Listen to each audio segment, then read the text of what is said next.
शीत उभान हेबा सह हठात माड़ी आसी खरा।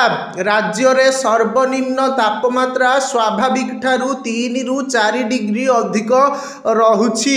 आभ्यंतरीण ओडिशार किछि किछि स्थान रे स्वाभाविक तापमात्रा ठारू 4 रु 5 डिग्री अधिक रहिछि। आगामी 4 रु 5 दिन जाए तापमात्रा रे कौनसी बड़ परिवर्तनर संभावना नाही। सेहिपरि फेब्रुआरी प्रथम ही प्रचंड रौद्र तापरे सिझुछि सारा ओडिशा। उपांतरु उपकूल हेउ कि उत्तररु दक्षिण कौनसी अंचल भी एथिरु बाद पडुनी।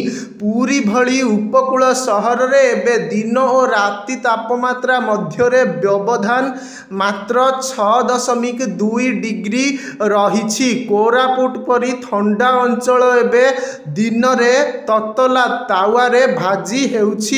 ततलागढ़ भावे परिचित टिटलागढ़, बलांगीर, झारसुगुड़ा, सुंदरगढ़, संबलपुर परी सहर कथा न कहिबा भल। फेब्रुआरी आरंभरू एठारे पारद 35 डेईगलाणी। दिन को दिन तापमात्रा बढ़ुथिबारु आगकू परिस्थिति आहुरी भयंकर हेबो बोली विश्वस्तरीय पाणीपाग संस्था गुड़िक आकलन करिसंती। अन्यपटे गत 24 घंटारे जगतसिंहपुर, केन्द्रापड़ा, भद्रक, कटक एवं अनुगुल रे घन कुहुड़ी होइथिला।